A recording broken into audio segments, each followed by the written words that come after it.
ఆ, అది కాదండి, ఇంత సడన్గా మీరు ఎలా చేంజ్ అయ్యారా అని. చెప్పాను కదండి, మిమ్మల్ని మిస్అండర్స్టాండింగ్ చేసుకున్నానని. అయినా అడిగిన ప్రశ్న ఎన్నిసార్లు అడుగుతారు?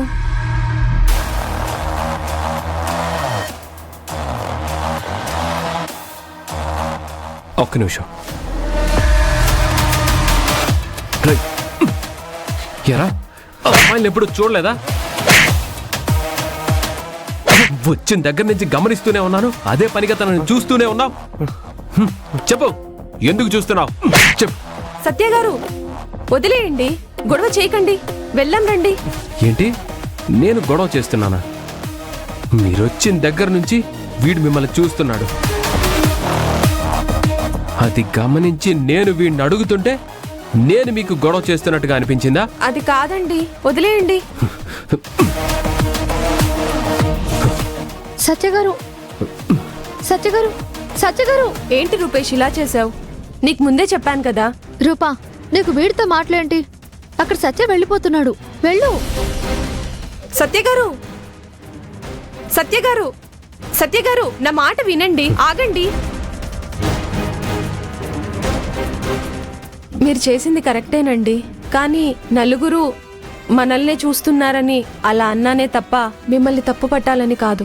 కానీ ఈ అంతేనండి. విషయం వల్ల ఫస్ట్ టైం మన ఫస్ట్ మీటింగ్ లోనే మన ఇద్దరి మధ్య గొడవ జరిగింది. మరి దానికి మీరేమంటారు?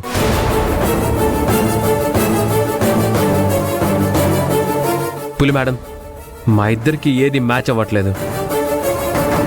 చూశారుగా, కలుసుకొని 10 minutes కూడా కాలేదు, అప్పుడే గొడవ స్టార్ట్ అయింది. నాకెందుకో ఇది కరెక్ట్ కాదనిపిస్తోంది.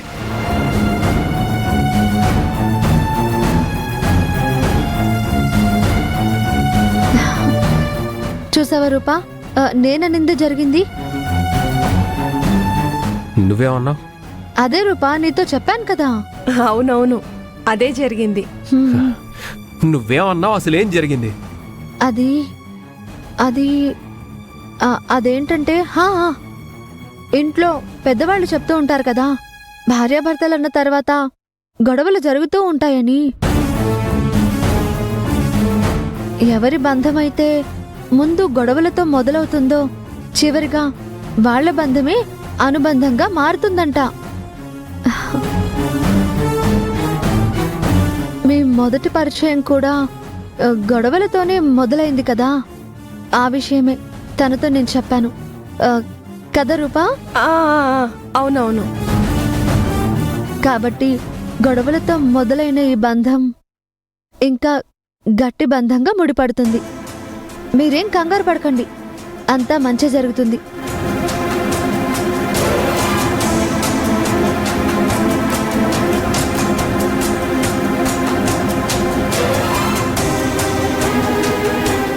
ఓకే, యాక్చువల్గా నేను ఇక్కడికి వచ్చింది ఈ మంజు మేడం మిమ్మల్ని ఏమైనా బలవంతంగా నాతో పెళ్లికి ఒప్పించిందా అన్న డౌట్తో వచ్చాను. కానీ నాకిప్పుడు క్లారిటీ వచ్చింది. నేనొక్కసారి నిర్ణయం తీసుకున్న తరువాత ప్రాణం పోతున్నా కూడా అదే నిర్ణయానికి కట్టుబడి ఉంటాను. మీరు కూడా నాకు మాట ఇవ్వండి, జీవితాంతం నాతో తోడుగా ఉంటానని.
అదే తోడు తోడు ఉంటుంది.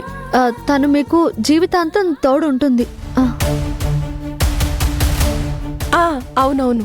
సరే, ఈ విషయం గురించి నేను ఇంటికి వెళ్ళి అమ్మతో మాట్లాడతాను.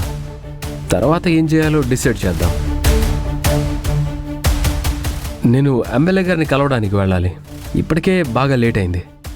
మిమ్మల్ని తర్వాత కలుస్తాను. వస్తాను. ఒక నిమిషం. నేను మీకు ఇచ్చిన మాట నిలబెట్టుకున్నాను కదా, ఇప్పుడు లెక్క అంతా సెటిల్ అయినట్టేనా? అయినట్టే. మీకు కూడా కంగ్రాట్స్. ఇప్పుడు మీకు కూడా మీ పెళ్లికున్న ఆటంకాలన్నీ తొలగిపోయాయి కదా. కంగ్రాచులేషన్స్.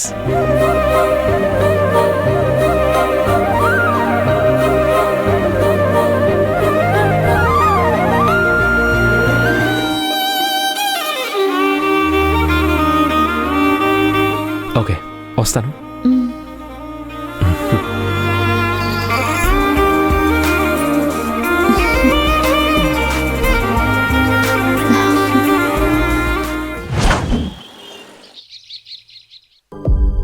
అవును, నేను కేవలం జనం మంచి కోరి మాత్రమే జరుగుతున్న స్ట్రైక్ని విరమించానని నా కార్యకర్తలకి చెప్పాను. మిగతాదంతా మీరు చూసుకోండి. ఓ అరే, మన మాజీ ఎమ్మెల్యే సావంత్ గారు, ఇది కళా నిజమా? మన మాజీ ఎమ్మెల్యే సావంత్ గారేంటి మా ఇంటికి రావడం ఏంటి? మీ రాకతో మాకు చాలా ఆనందంగా ఉంది. కూర్చోండి కూర్చోండి. చెప్పండి, ఏం తీసుకుంటారు? కాఫీయా, టీయా? సార్, మనం తవ్వుతున్న ఇసుక గనుల దగ్గర వీళ్ల మనుషులు కూడా వచ్చి ఇసుక తీసుకెళ్తున్నారు. తవ్వనీరా, ఇసుక తవ్వని, బంగారం కూడా తవ్వనివ్వు. తప్పేముంది? ప్రకృతి ఎవడి సొత్తు కాదు కదా. అయ్యో, మీరేంటి ఇంకా నించొనే ఉన్నారు? కూర్చోండి కూర్చోండి. నేనేమి మీతో కూర్చుని కబుర్లు చెప్పడానికి రాలేదు. మరెందుకొచ్చారు? మీ ఆశకి హద్దు లేకుండా పోతుంది. మీ మనుషులు నా సైటుని కబ్జా చేశారు. మర్యాదగా చెప్తున్నా, ఎప్పటికిప్పుడు వాళ్ళు అక్కడి నుంచి వెళ్ళిపోమని చెప్పు. లేదంటే ఈ సామ్రాట్ గురించి నీకు పూర్తిగా తెలియదు. కామెడీలు చేయడానికి మీకు నాయిలే దొరికిందా? డైరెక్ట్ గా వచ్చి నా ముందే కూర్చొని కామెడీలు చేస్తున్నారు. ఏం చేస్తావు? ఏం చేస్తావంట? ఇప్పుడే చెప్పాను కదా, ప్రకృతి ఎవడి సొత్తు కాదు అని. కాబట్టి ఆ భూమి కూడా నీ సొత్తు కాదు. నువ్వు నా ఇసుకను తీసుకెళ్తుంటే నేనేమైనా ఆపానా? అలాగే నువ్వు కూడా నోరు మూసుకొని నేను చేసేది చూస్తూ ఉంటావు. మాజీ ఎమ్మెల్యే సావంత్. అయినా నాకు ఆర్డర్ ఇస్తావంటే నేను ప్రజెంట్ ఎమ్మెల్యేని, నువ్వు మాజీ ఎమ్మెల్యేవి. నేను గవర్నమెంట్ మాటే వింటాను. ఏ దారిన పోయేవాడి మాట వినను.